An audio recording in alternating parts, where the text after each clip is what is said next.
Hello, my dear students. How are you? I hope that you will be very well, and I am also very well. Today, I am going to discuss question bank of IIT JEE. तो आज मैं question bank IIT का discuss करने जा रहा हूँ, वो भी मोस्ट इम्पोर्टेंट चैप्टर आपका मॉडर्न फिजिक्स का मैं करने जा रहा हूँ। मॉडर्न फिजिक्स जो है आपको जो है स्कोर कराने में, रैंक जो है अच्छा लाने में बहुत आपको सपोर्ट करेगा। इसमें क्या होता है कि क्वेश्चन जो है बहुत सारा जो है थियोरेटिकल क्वेश्चन रहता है, वो देखते ही आप आंसर कर दोगे। तो कैलकुलेशन में नहीं यार टाइम लगता है, इसमें टाइम क्यों लगेगा? इसलिए आप इस पर जरूर कमांड करो, और इस पर कमांड करने से आपका आईआईटी और नीट में रैंक बहुत बेहतर आएगा। तो चलो, मैं लास्ट क्लास मैंने 20 तक सोल्व किया था, आज मैं 21 से सोल्व करने जा रहा हूं। तो आप ध्यान से देखोगे, बहुत इंटरेस्टिंग चैप्टर है मॉडर्न फिजिक्स, और इससे जो है क्वेश्चन जो है बहुत आसान आसान पूछेगा। आप इसको चाहो तो कम टाइम में आप इसको चुटकी में बना सकते हो। तो चलो, आज मैं देखने जा रहा हूँ 21 से 21 नंबर क्वेश्चन क्या कहता है। कहता है the wavelength of K alpha X ray produced by an X ray tube is 0.76 angstrom. मतलब कि यहां पर इसका जो है वेवलेंथ आपको दे दिया है कितना, 0.76 एंगस्ट्रॉम। क्लियर है ना?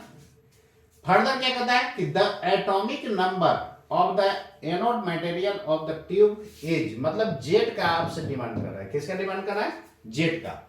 इस टाइप का आपको लास्ट क्लास भी मैंने बताया था, ऐसा क्वेश्चन था आपका, था ना?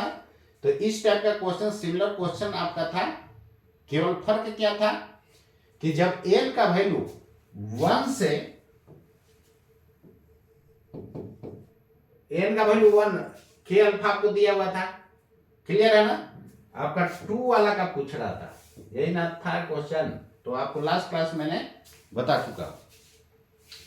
तो सिमिलर टाइप का क्वेश्चन, इसको भी समझो। बस यहां पर जेड का वैल्यू आपसे केवल डिमांड कर रहा है। कहता है the wavelength of K alpha X ray produced by an X ray tube is this. Clear है ना?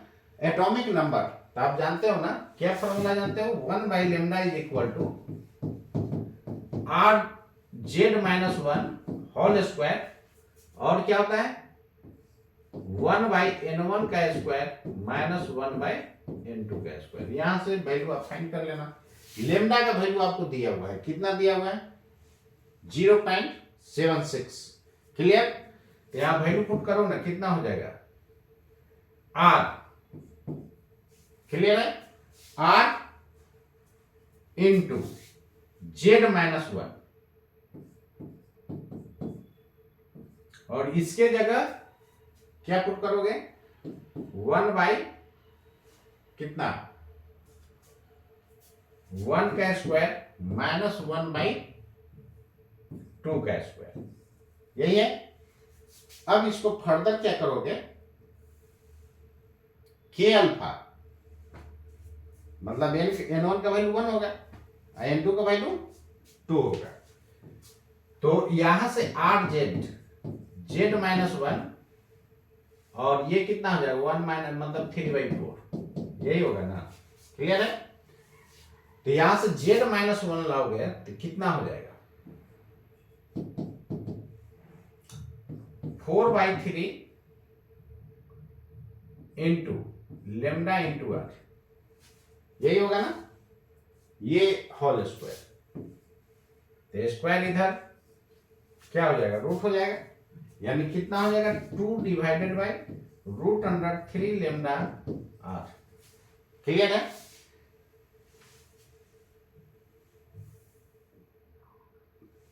अल्फा, के अल्फा के लिए क्या, के सीरीज के लिए क्या करते हो? बी का वैल्यू 1 हो जाता है। के सीरीज के लिए बी का वैल्यू 1 हो जाता है। लास्ट क्लास में इस टाइप का क्वेश्चन मैं करवाया था। अब यहां से जेड का वैल्यू फाइंड करना है। के अल्फा मतलब कि एन1 का वैल्यू 1 और एन2 का वैल्यू कितना हो जाएगा? 2 हो जाएगा। क्लियर? ठीक है? तो यहां से कितना लिख सकते हो? जेड बराबर, यहां से फाइंड करके निकाल लेना, 2/√3। लेमडा का वैल्यू दिया हुआ 0.76 एंगस्ट्रॉम। तो 0.76 एंगस्ट्रॉम मतलब 10⁻⁻10। सब ऐसा यूनिट में मैं ले रहा हूं। रीडबर्ग कांस्टेंट, आर होता है रीडबर्ग कांस्टेंट, कितना होता है 1.097 10⁻⁷ मीटर इनवर्स होता है ना। तो यहां से आप निकालोगे तो ये जेट का वैल्यू आप फाइंड कर सकते हो, इसको कैलकुलेट कर लेना जितना आएगा। क्लियर है? चलो इसके बाद क्वेश्चन नंबर, अब सोल्व आप करना, देखो ना कितना आंसर आ रहा है। ये क्वेश्चन नंबर कितना था 39 आएगा। इसका मतलब ये कैलकुलेट करोगे ना, ये कैलकुलेट करोगे तो 22 के अप्रोक्स आ जाएगा। क्लियर है? कितना के अप्रोक्स आएगा 22 का। क्लियर? 22 आएगा, 1 इधर ऐड कर दोगे तो क्या हो जाएगा 39। क्लियर है? यानी जेड का वैल्यू कितना है 39, यहां से जेड निकालोगे तो 39 आंसर आ जाएगा। क्लियर? नेक्स्ट कैलकुलेशन कर लोगे ना, कैलकुलेशन आप करो। इसके बाद 22 नंबर देखो, जिसका कैलकुलेशन नहीं होगा आप कमेंट में डाल देना, मैं बता दूंगा। कहता है a potential difference of 20 kilo volt, मतलब V का वैल्यू आपको कितना दे दिया है 20 किलो वोल्ट दे दिया है। V बराबर 20 किलो, किलो मतलब 10⁻³ volt is applied across X ray tube. Coolidge tube से क्या किया जाता है, जनरेट किया जाता है। एक्सरे ट्यूब को क्या बोलते हैं, कुलिज ट्यूब बोलते हैं। The minimum wavelength of X rays generated is, तो लेम्डा का वैल्यू क्या जानते हो, देखो 12375 होता है। इसको आप अप्रॉक्स इतना भी लिख सकते हो, ये वोल्ट भी इन वोल्ट होता है, किसमें होता है वोल्ट में। इसको आप अप्रोक्सली 12400 भी लिख सकते हो, भी इन वोल्ट। दोनों फार्मूला में से बनाओगे सेम आंसर रहेगा। क्लियर है? थोड़ा बहुत का फर्क पड़ता है। अप्रोक्स इसको इतना भी लिख सकते हो यदि ये याद नहीं आता। क्लियर है ना? जो आपको इच्छा, या भी का वैल्यू पुट कर दो, जो आएगा आंसर हो जाएगा। तो 12375 डिवाइडेड बाई 20 इंटू 10⁻3। क्लियर है? लिख सकते हो ना? तो इसको कैलकुलेट करना कितना आ जाएगा, डेसिमल यानी 0 पॉइंट समथिंग आएगा कुछ, ये आएगा एंगस्ट्रॉम में। किसमें आएगा, एंगस्ट्रॉम में। कैलकुलेट कर लेना, यानी 0 पॉइंट समथिंग आ जाएगा। देख लो आंसर,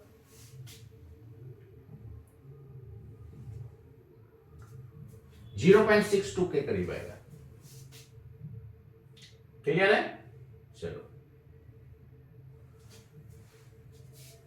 तो यहां पर आपको फिल करना था, एंगस्ट्रॉम ऑलरेडी दिया हुआ है, यानी आपका आ जाएगा 0.62 एंगस्ट्रॉम। अरे ये भाग दो ना, कितना आ जाएगा, नहीं भाग पड़ रहा है तुमसे। ये 12.375 बाई 20 लिखोगे कि नहीं, इसको 1.2375 बाई 2 लिखोगे कि नहीं, भाग दे दो तो 0.6 और कितना हो जाएगा 1 और फिर 16 टाइम, बाकी हटाओ ना, इतना अप्रॉक्स लिखो ना जी, यानी लगभग कितना 0 पॉइंट, राउंडिंग अप करोगे तो इतना आ जाएगा। क्लियर? इतना एंगस्ट्रॉम ऑलरेडी क्वेश्चन में दिया हुआ है, इसलिए ये वैल्यू केवल पुट कर देना। क्लियर है? तो उम्मीद करता हूं ये आपको समझ में आएगा। देखो एकदम कितना आसानी से बनते जा रहा है। तो मॉडर्न फिजिक्स आपको स्कोरिंग पेपर है, इसलिए आप इसको अच्छा से कर लेना, बहुत कम टाइम में सोल्व हो जाएगा। है तो थोड़ा सा आपको जो इंजीनियरिंग का स्टूडेंट होगा उसको बोरिंग फील होता है, क्योंकि इसमें केमिस्ट्री का पोर्शन है। तो देखो जिसका केमिस्ट्री ठीक ठाक है, मेडिकल वाला को तो ये खूब मजा आ रहा होगा, नहीं, क्योंकि मेडिकल वाला को फिजिक्स टेंशन करता है। जो भी नीट का जो तैयारी कर रहा है उसको फिजिक्स टेंशन करता है, उसको लगता है बहुत पर्वत है। उसको अच्छा होता है बायोलॉजी और केमिस्ट्री पर पकड़ होता है, लेकिन फिजिक्स से बहुत डरता है। तो डरने का जरूरत नहीं है यार, पढ़ाई करो, पढ़ोगे मन से ना तो कुछ नहीं है जिंदगी में, कुछ है यार, सब बन जाएगा। चलो। चलो नेक्स्ट देखो, कहता है कंसीडर द रिएक्शन। अभी आप देखो, टू लाइटर न्यूक्लियाई को यदि कंबाइन करते हो, एक बिगर न्यूक्लियाई यानी लार्जेस्ट न्यूक्लियस का फॉर्म करते हो, तो वो कौन सा रिएक्शन कहलाता है? फ्यूजन रिएक्शन कहलाता है। और फ्यूजन रिएक्शन यही जानते हो ना, सन में यही होता है फ्यूजन रिएक्शन। उसी के कारण एनर्जी लार्ज अमाउंट में रिलीज होता है। क्यों? क्लियर है? एक होता है फ्यूजन रिएक्शन, इसका मतलब होता है कि एक हेवी न्यूक्लियस जो है स्प्लिट करेगा लाइटर न्यूक्लियस में। क्लियर है? तो उसको फ्यूजन बोलते हैं, इसको फ्यूजन। क्लियर है? चलो ऐसे याद रखना ना, फाड़ देंगे मतलब तोड़ देंगे, याद रहेगा ना। ये दोनों खूब कंफ्यूजन होता है, तो याद रखना है। फाई है ना, फाई मतलब फाड़ देंगे मतलब तोड़ देंगे। चलो नेक्स्ट,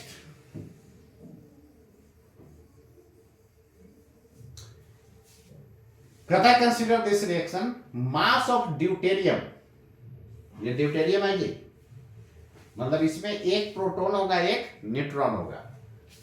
कहता है कि deuterium atom 2.0141 U4 unit, atomic mass unit होता है। U4 atomic mass unit.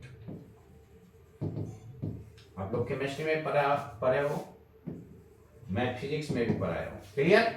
Atomic mass unit, इसको शॉर्ट में AMU बोला जाता है। AMU। कहता है मास ऑफ हीलियम एटम, यानी जो हीलियम एटम जो बना ना, इसका मास आपको दिया हुआ है। कहता है this is a nuclear reaction.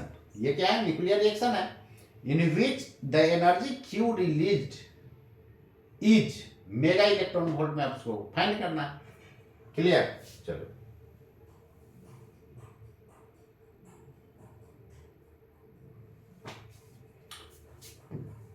एक यूनिट में एनर्जी कितना निकलता है? 931 मेगा इलेक्ट्रॉन वोल्ट। ऐसे 931.4 होता है, तो अप्रॉक्स इतना लिखो ना, 931.4 मेगा इलेक्ट्रॉन वोल्ट। तो इसको लगभग 931 लिखा जाता है। कहता कि एक यूनिट मास को जब क्या करोगे, एनर्जी में कन्वर्ट करोगे, Einstein equation E is equal to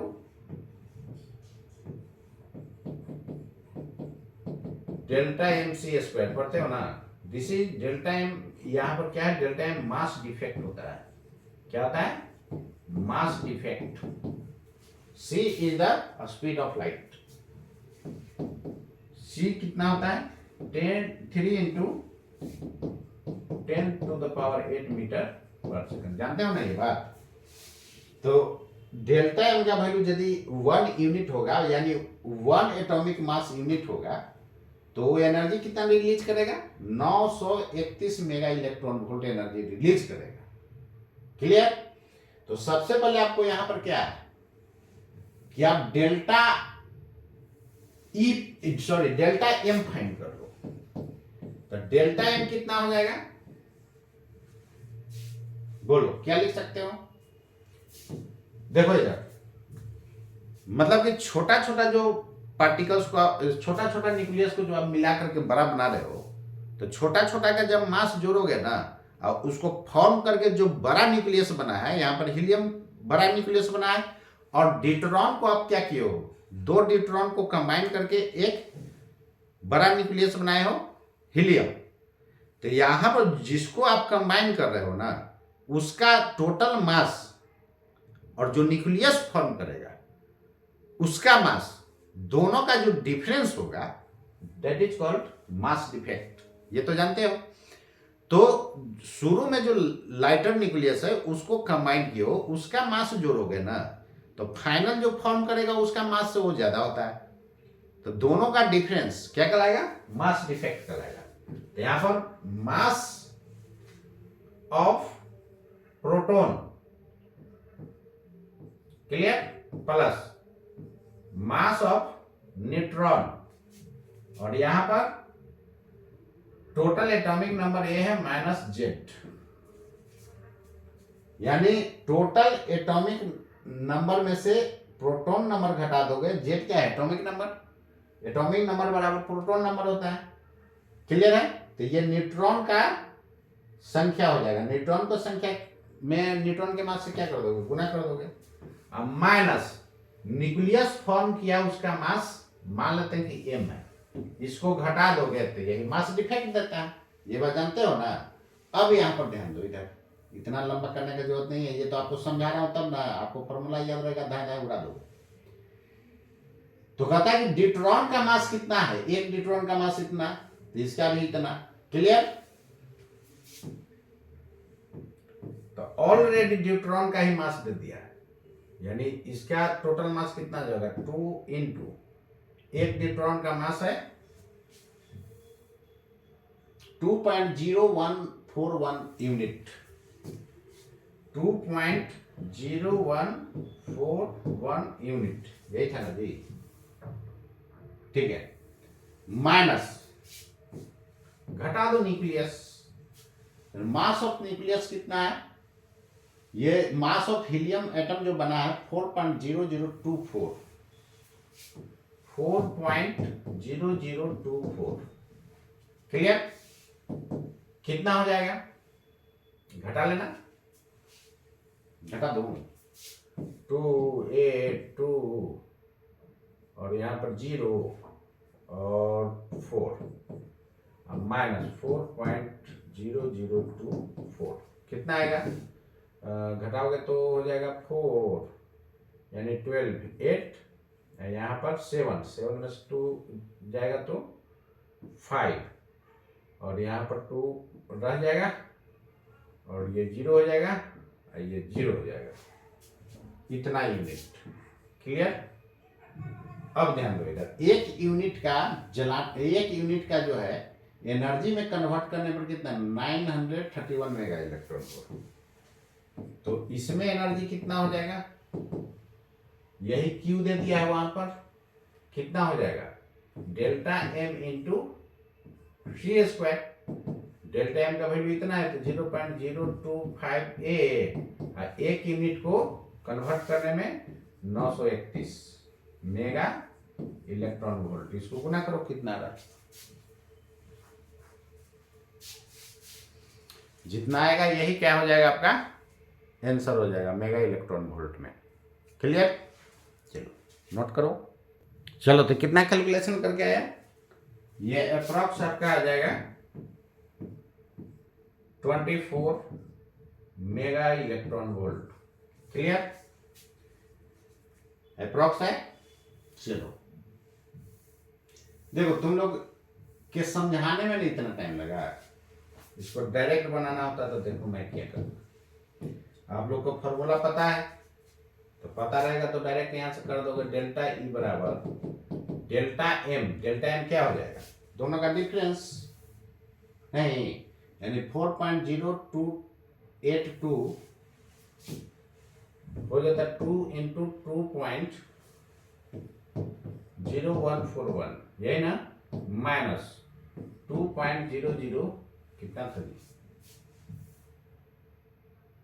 0.024।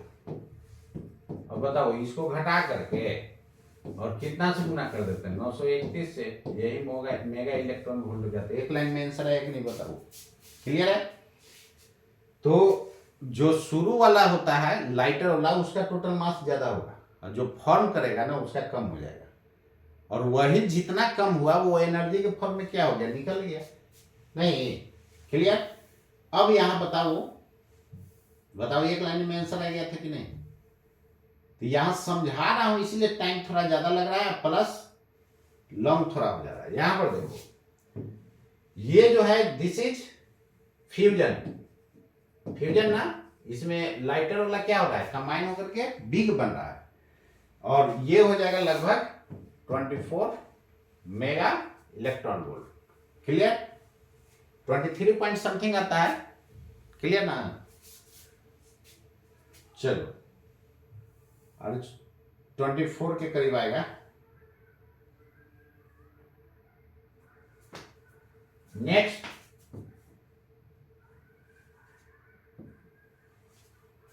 कहता है the required speed of hydrogen atom after it emits a photon in going from n is equal to 5 state to n is equal to 1, तो energy n is equal to 1 ये क्या है, ground state है नहीं, तो ground state में energy सबसे कम होता है, और ग्राउंड स्टेट का हाइड्रोजन एटम का कितना एनर्जी जानते हो, E बराबर -13.6 डिवाइडेड बाई एन स्क्वायर, ये जानते हो ना एनर्जी का फॉर्मूला, ये इलेक्ट्रॉन वोल्ट में होता है, पता है ये बात। चलो तो फॉर हाइड्रोजन एटम, सॉरी ये फॉर्मूला होता है फर्स्ट ऑर्बिट यानी ग्राउंड स्टेट के लिए इनका वैल्यू क्या पुट करोगे, फॉर ग्राउंड स्टेट n का वैल्यू 1, तो E का वैल्यू कितना हो जाएगा -13.6 इलेक्ट्रॉन वोल्ट। क्लियर, ठीक है ना। चलो चलो लिख सकते हो यहां तक। अब यहां पर ध्यान दो, इधर एन का वैल्यू जब 5 होगा तब एनर्जी कितना हो जाएगा 4 n इज इक्वल टू 5, तो E5 बराबर कितना लिखोगे -13.6 बाई 5 का स्क्वायर 25 ना, ये आ जाएगा आपका कितना अप्रोक्सीमेटली 25 6 जा 25 5 जा 125, तो -0.5 और उसके बाद 11, तो 25 4 जा 100, अप्रोक्स इतना आ जाएगा इलेक्ट्रॉन वोल्ट। क्लियर। अब यहां पर ध्यान दो, इधर डेल्टा ई कितना हो जाएगा, 5 से ग्राउंड पर जंप करेगा तो एनर्जी रिलीज करेगा, कितना एनर्जी रिलीज करेगा, डेल्टा ई बराबर फाइनल माइनस ज्यादा में से कम घटाओगे ना जी, यानी E5 माइनस E1, यही होगा ना। यहां पर कितना होगा E5 -0.54 माइनस 13.6 इलेक्ट्रॉन वोल्ट। बोलो होगा कि नहीं। क्लियर। अब यहां से देखो डेल्टा ई के जगह क्या पुट करोगे, आपको निकालना क्या है, required speed of hydrogen atom निकालना है। ध्यान देने का, मोमेंटम कितना होता है फोटोन का, डेल्टा ई बराबर लिखोगे ना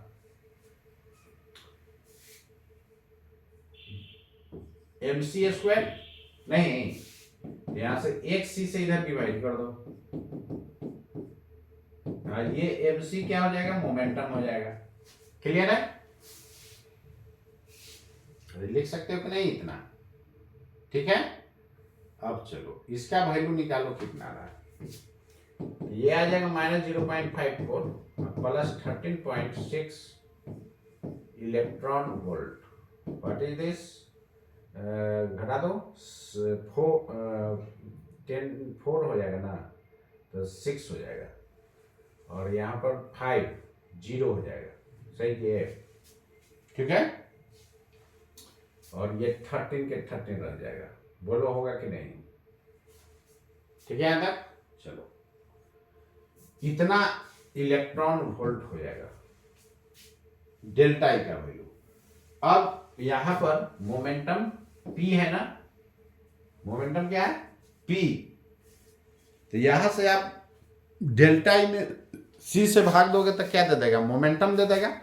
अब मोमेंटम कंजर्व करेगा तो कंजर्वेशन ऑफ मोमेंटम से क्या हो जाएगा, कहता है required speed of hydrogen atom, hydrogen atom का रिक्वायर्ड स्पीड पूछ रहा है। तो हाइड्रोजन एटम का मास तो जान ही रहे हो, हाइड्रोजन एटम का मास कितना, हाइड्रोजन एटम में क्या होता है, केवल एक प्रोटॉन होता है, तो जो प्रोटॉन का मास होगा वही हाइड्रोजन एटम का मास हो जाएगा। नहीं चलो, तो डेल्टा ई तो निकल गया। अब देखो यहां पर momentum P is equal to delta E by C. Clear है, तो फोटोन निकला होगा, ये फोटोन का मोमेंटम हो गया, फोटोन निकला होगा इधर, तो एटम का रिकॉइल स्पीड इधर, एटम का मास मोमेंटम कंजर्वेशन से एटम का मास m, स्पीड क्या मान लिए v, ये हो गया प्रोटॉन का मोमेंटम।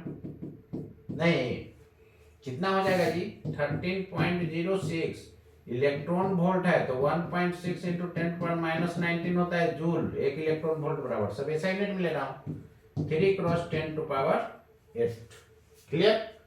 अब यहाँ पर v निकाल लो रिक्वायर्ड स्पीड, तो v बराबर 13.06 1.6 10⁻⁻19 divided by 3 cross 10⁸ into mass of proton कितना आता है 1.67 10⁻⁻27 kg, सब ऐसा ही यूनिट में लिया हूं। क्लियर। तो ये आ जाएगा रिजल्ट किस में, मीटर पर सेकंड में। ठीक है। चलो इसको कैलकुलेट करोगे तो कितना हो जाएगा, इसमें से इसको घटाओ ना तो -19 हो जाएगा। नहीं अरे इसमें से इसको घटाओगे तो -19 होगा कि नहीं, ये -19 कैंसिल हो जाएगा, बोलो, और ये भी कैंसिल हो गया, अप्रोक्स कैंसिल करो ना। ठीक है। यानी लगभग, देखो इधर एग्जाम में आपको मैं क्या बोला था कि पूरा कैलकुलेशन करने का जरूरत नहीं है, करते हो तो आप महामूर्ख हो, पूरा कैलकुलेशन करने का जरूरत ही नहीं है। अब देखो ये काटना नहीं, माइंड में सेट कर लेना कि ये लगभग कैंसिल। क्लियर। तुमको ऑप्शन मिलाना ना है, ये 3 चौका 12 और 3 4 या 12 होता ना जी, तो 4 पॉइंट समथिंग होता है कि नहीं, तो 4 पॉइंट समथिंग जो ऑप्शन आएगा मार देना। क्लियर। आपको तो ऑप्शन अब दे रहा है, पहले के देखो आईआईटी में ये भरना है उसको एग्जैक्ट, तो उसको तो बेचारे को कैलकुलेशन करना पड़ेगा, तुमको क्या कैलकुलेशन करना है, मार दो 4 पॉइंट समथिंग जो आ रहा है। क्लियर। तो ये बात आपको समझ में आ गया ना, यानी 4 पॉइंट समथिंग आएगा इसका आंसर। ऐसे आंसर कैलकुलेट करो कितना रहा है, भाग दो एग्जैक्ट, ये भाग देने पर आ रहा है 13.06 मल्टीप्लाई 1.6, क्लियर, डिवाइडेड बाई 3 1.67 4.17 आ रहा है, अप्रॉक्स 4.17। बताओ इसके नियरेस्ट मार देता कि नहीं ना सुनो। इसलिए देखो बुद्धि से आपको बुद्धि लगाओगे ना तो रैंक बहुत अच्छा आएगा, और केवल पढ़ने से रैंक नहीं आएगा। इसलिए जितना मैं बोल रहा हूं उसको जरूर करो, और डिटेल थ्योरी जरूर पढ़ो। मैं देखो तुमको एक चैप्टर पढ़ाया हूं यूनिट एंड डायमेंशन से, फिर इलेक्ट्रोस्टैट पढ़ाया हुआ है। क्लियर है। ऐसे जिसको रेगुलर क्लास करना है वो आप ऑनलाइन ज्वाइन कर लेना, उसमें रेगुलर एकदम सीरियल नंबर से चलेगा। क्लियर है। तो आपको मैं units and measurement, error in measurement सब उसे में पढ़ा रहा हूं। देखना कई लेक्चर मैं पढ़ा रहा हूं, एकदम वन लेक्चर से लेकर के लास्ट तक करते जाना। अभी एरर मैं पढ़ा ही रहा हूं, पूरा खत्म नहीं हुआ है। तो आपको इसलिए मैं बता रहा हूं, एक चैप्टर को पूरा एकदम दिखा दिया, ताकि आप यदि ढंग से पढ़ोगे ना डिटेल से तो फिर क्वेश्चन में जान नहीं है। फिर इलेक्ट्रोस्टैट में भी देखना, एकदम एक से शुरू से लास्ट तक एकदम उसका लेक्चर देखो, बहुत हर एक तरह के बताया हुआ है। उतना तुमको कहीं नहीं मिलेगा, जब मिले तो जरूर हमको बताना, कहीं नहीं मिलेगा। ऑल इंडिया कहीं भी पढ़ो आपको उतना कहीं नहीं मिलेगा, और सब आईआईटी और नीट के अकॉर्डिंग पढ़ाया हुआ है। इसलिए आप उसको जरूर देखो, सीरियल नंबर से पूरा एकदम पढ़ोगे। उसमें ये भी है, जो लोग 12th का स्टूडेंट हैं उसमें जिसको 12th में क्वेश्चन आता है, जितना मैं टिक करूंगा उसके अंदर आएगा। तो इलेक्ट्रोस्टैट का बताया हुआ है, जाकर के देखना, सिंगल टिक, डबल टिक, ट्रिपल टिक, मेरा कोडिंग है इस तरह का। सिंगल मतलब कम इंपॉर्टेंट, उससे ज्यादा ये, उससे ज्यादा ये इंपॉर्टेंट, ये मेरा कोडिंग है। और ट्रिपल स्टार सिंगल स्टार से 5 स्टार तक ये कोडिंग है आईआईटी और नीट के लिए। तो जितना स्टार मारा हुआ है सिंगल से 5 स्टार तक वो सब IIT नीट में जाओगे ना तो लगेगा सब क्वेश्चन आउट हो गया, एकदम सिमिलर टाइप का मिलेगा। और 12th में जाओगे तो जितना मैं ये मारा हूं ना इसके अंदर 12th में पूछेगा, यानी थ्योरेटिकल क्वेश्चन पूछेगा तो इसके अंदर रहेगा। क्लियर है? तो जा करके देख लेना। चलो तो ये रहा 4.17। क्लियर? अब चलो नेक्स्ट। अब सब फ्री में पूरा पढ़ा लिया जाए फिजिक्स को तो फिर ये सिस्टम कैसे चलेगा? बात समझ रहे हो ना?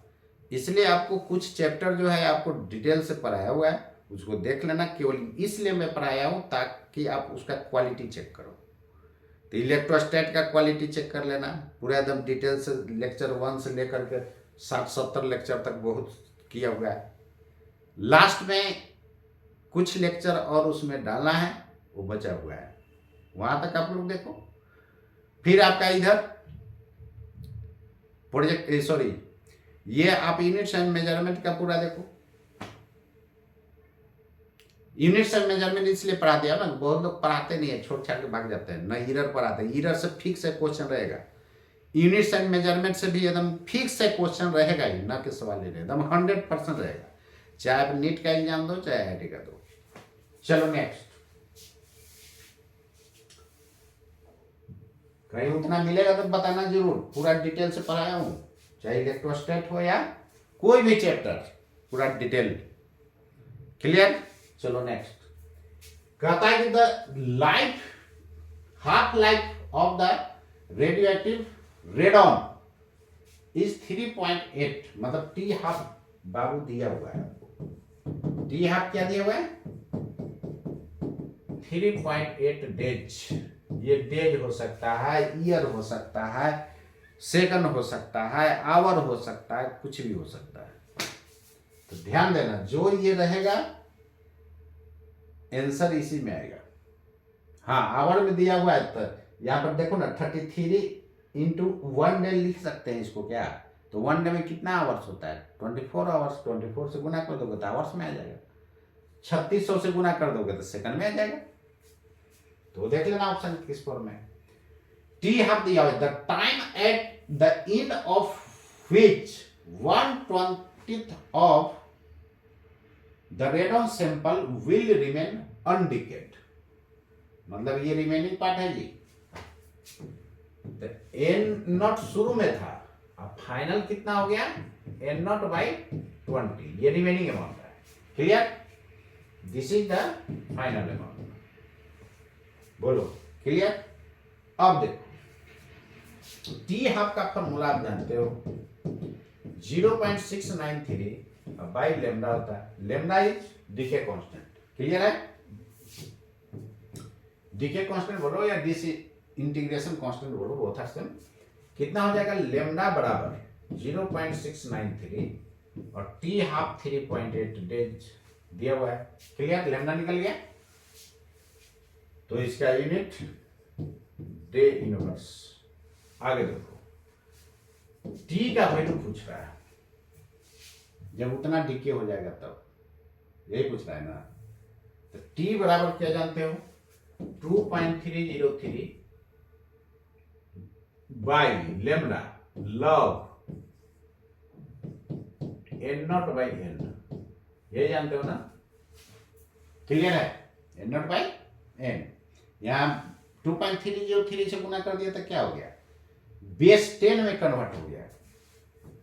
वैल्यू पुट कर दो 2.303 डिवाइडेड बाय लेमडा हो जाएगा 0.693 इनटू 3.8। क्लियर? ऐसे देखो ये आया कितना से है?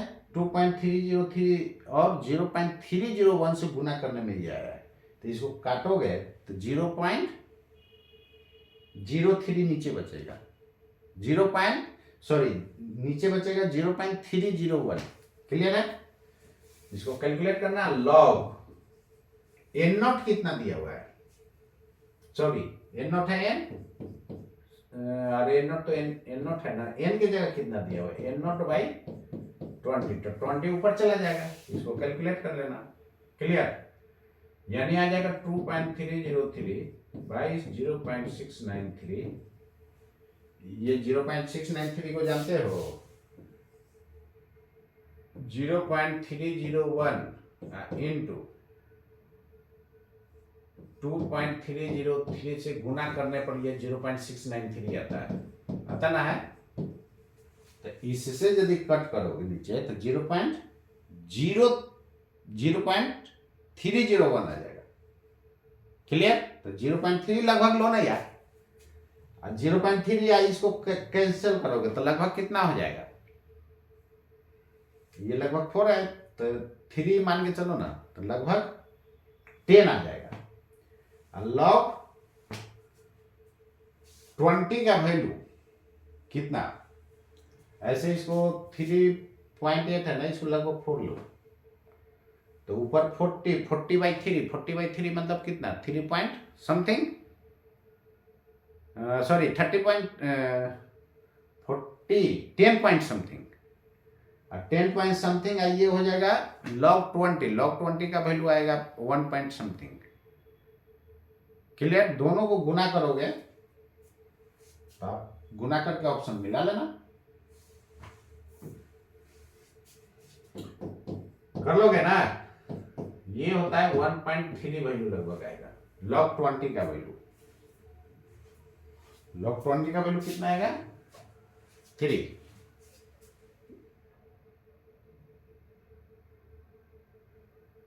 लॉग 20 आ रहा है 1.3 आ रहा है जी, लॉग 20 का वैल्यू 1.3, सही तो लिखा हूं। ये आ जाएगा आपका डेज में, कैलकुलेशन कर दूं, चलो देखो ये आ जाएगा आपका डेज में, इसको कैलकुलेशन करोगे तो आ जाएगा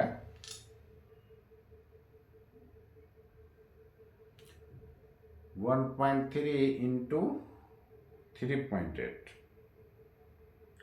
इंटू 2.303 डिवाइडेड बाय 0.693, ये 16.4 आ रहा है, 43 अप्रॉक्स।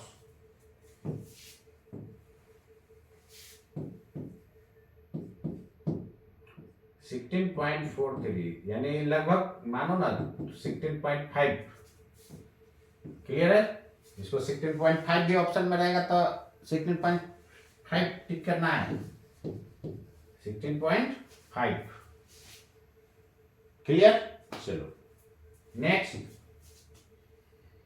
क्वेश्चन नंबर 26 देखो क्या कहता है। कहता है द शॉर्टेस्ट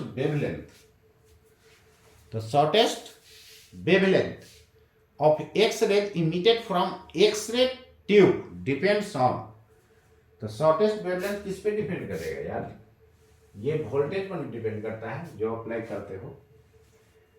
तब लेमडा निकाला था 12,375 बाई भी इन वोल्ट, अभी न बताए थे, ये अप्लाइड वोल्टेज पर डिपेंड करता है लेमडा। क्लियर है, अभी तो मैंने डिस्कस किया था। इसके बाद 27 नंबर देखो, कहता है कंसीडर स्पेक्ट्रल लाइन स्पेक्ट्रम है resulting from transition n is equal to 2 to n is equal to 1। Clear है, ठीक है ना। In the atoms and ions given below the shortest wavelength is produced bye,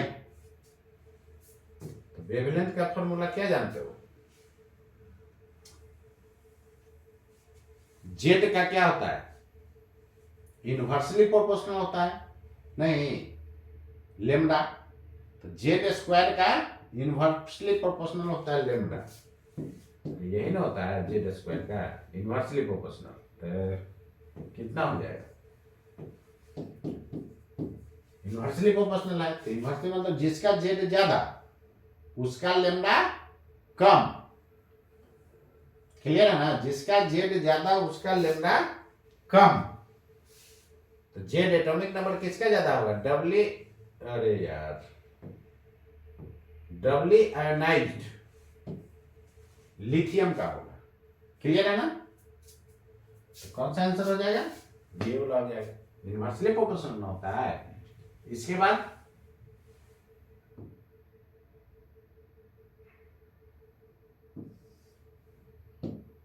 question number ये देखो 28, कहता है कि beta is emitted by a radio active material. इसमें दिक्कत हो गया, चलो देखो क्या था।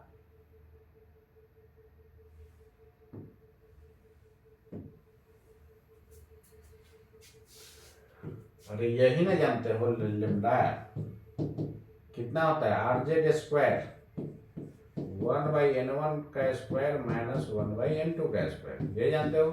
यहाँ पर n1 की जगह 1 होगा, n2 की जगह 2 होगा। तो यहाँ पर जेड स्क्वायर का क्या है? लेमडा इनवर्सली प्रोपोर्शनल है। नहीं, तो जिसका जेड ज्यादा उसका लेमडा कम। आपसे पूछ रहा है क्या? शॉर्टेस्ट वेवलेंथ के लिए। तो शॉर्टेस्ट वेवलेंथ जिसका जेड ज्यादा होगा। अब क्लियर हो गया? आर क्या है? Rydberg constant. Clear?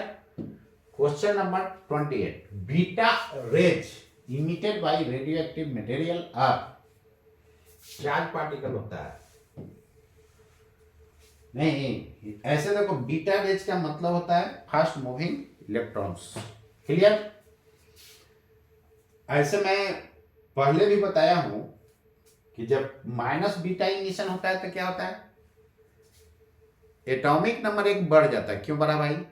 Neutron convert होता है प्रोटॉन में, और उस केस में एक एंटी न्यूट्रिनो पार्टिकल इमिट होता है और एक इलेक्ट्रॉन इमिट होता है, जानते हो। वही बीटा प्लस इमिशन में क्या होता है? तो वहां पर क्या हो रहा है? इलेक्ट्रॉन इमिट हो रहा है। तो इलेक्ट्रॉन क्या है?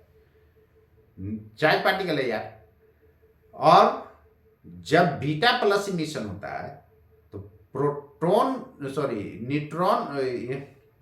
कन्वर्ट होता है किसमें? न्यूट्रॉन में। तो प्रोटॉन न्यूट्रॉन में कन्वर्ट हो गया तो एक एटॉमिक नंबर घट जाता है। क्लियर है? एक एटॉमिक नंबर क्या आता है? घट जाता है। और प्रोटॉन न्यूट्रॉन में कन्वर्ट होता है तो उसमें न्यूट्रिनो पार्टिकल इमिट होता है और एक पॉजिट्रॉन इमिट होता है। पॉजिट्रॉन क्या है? पॉजिट्रॉन क्या है? उस पर प्लस चार्ज है, लेकिन इलेक्ट्रॉन के मास के बराबर होता है, तो वो भी चार्ज पार्टिकल है। क्लियर? चलो नेक्स्ट। तो वैसे भी ये चार्ज पार्टिकल है। इसमें क्या कहता है? द इक्वेशन, अब यहां पर देखो 4 हाइड्रोजन है, हीलियम बनाया है। ये क्या है? फ्यूजन रिएक्शन हो रहा है यार। पहले ही बता चुका हूं कि लाइटर न्यूक्लियाई कंबाइन करके हेवी न्यूक्लियस बनाता है, वो क्या होता है? न्यूक्लियर फ्यूजन रिएक्शन होता है। क्लियर? और ये एनर्जी रिलीज किया। ठीक है? इसके बाद लाइटर हाइड्रोजन 4 को मिल करके हीलियम बनाया है। लाइटर न्यूक्लियाई जो है 2 और मोर मिल करके एक हेवी न्यूक्लियस बनाता है, वो क्या कहलाता है? फ्यूजन रिएक्शन कहलाता है। अब वही जब हेवी वाला टूटेगा तो उसको फ्यूजन रिएक्शन बोलते हैं। याद रखने के लिए फ्यूजन रिएक्शन को क्या बताएं? F5 फाइव मतलब फाड़ दो। फाड़ दो मतलब तोड़ दो।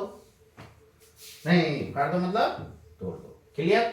चले नेक्स्ट। दोनों में खूब कंफ्यूजन होता है, इसलिए फाड़ दो तोड़ दो याद रखना जी।